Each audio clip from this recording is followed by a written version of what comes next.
Are you asking yourself whether your partner is lying to you every time they pause before answering your questions? Hi, this is Noemi. I am a retroactive jealousy specialist.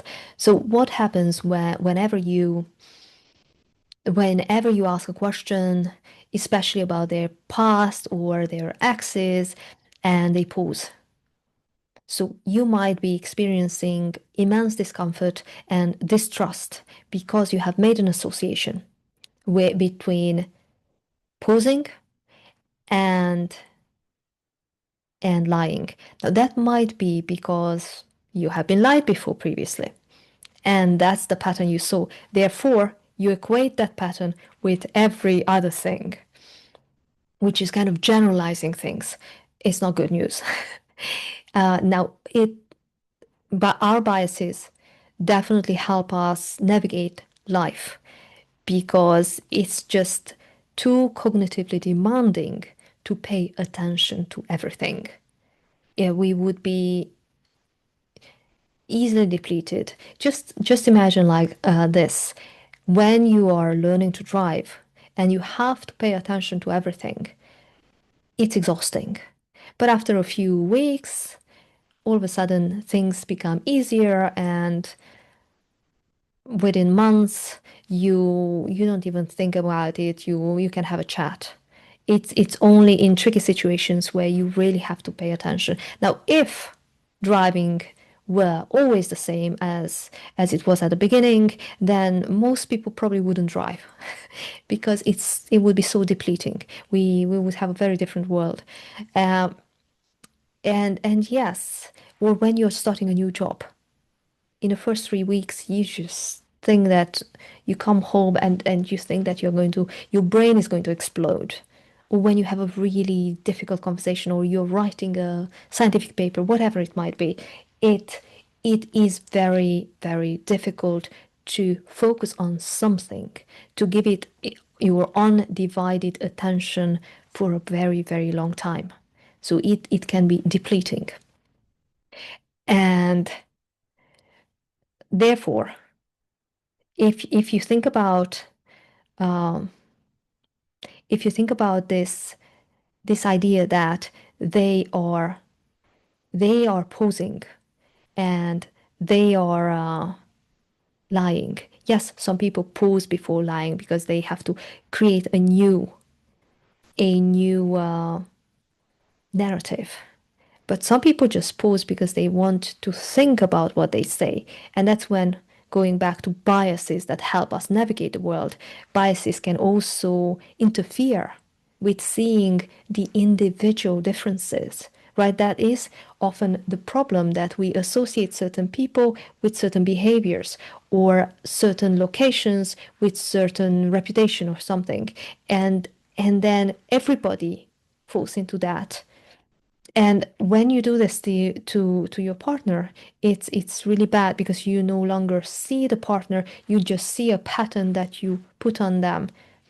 And if you're not actually living with a person who is a liar, then you are doing them a disservice by allowing your bias to to color the way you perceive them in those moments. So one thing is this coupling the biases, the perceptions from what actually happens and from the person who you are interacting with, in this case the partner. And the second thing is trust.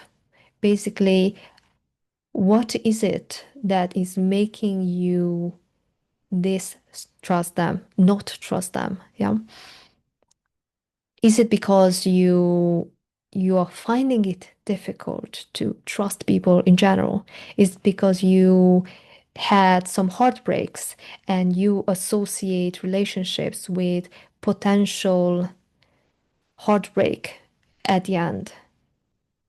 So, what is it that is making you question your partner?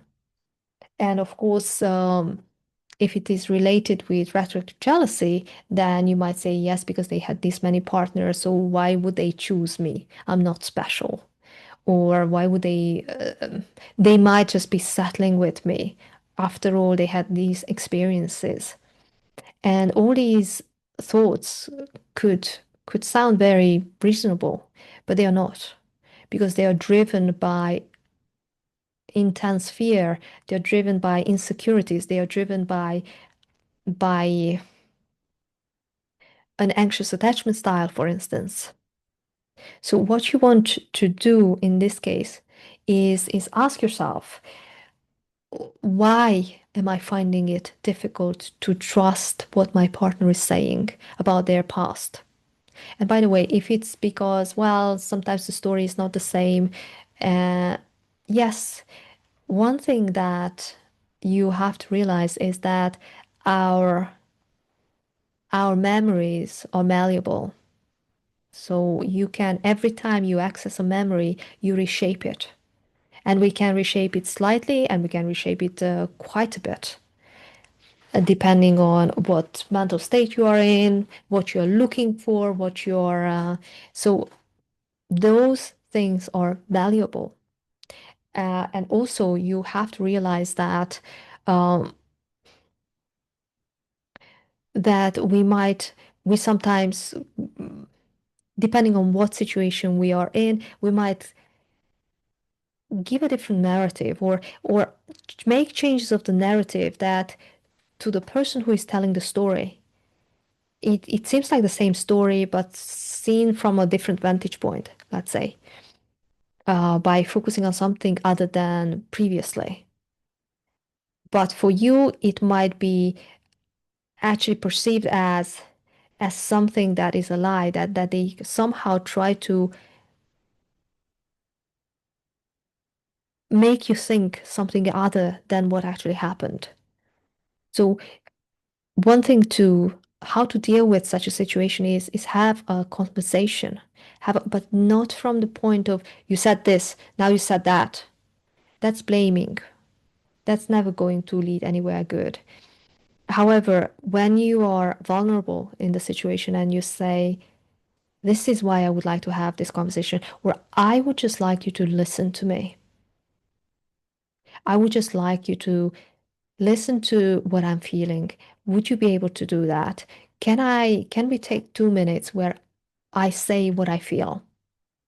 And then after we finish, um, after I finish what I have said, I would love you to just give me a hug. Or because I know that it's not about you, it's about me. But by being able to express these insecurities to you, I think it could be potentially healing. Or you could say, when I finish, I, depending on how I feel, I might ask you a question, or I might ask you for your opinion about this. Because then you're inviting the other person as somebody who supports you. And the other person cannot support you when you're starting the conversation. You made me do this. You made me feel this way. Your past, because of your past, I think you.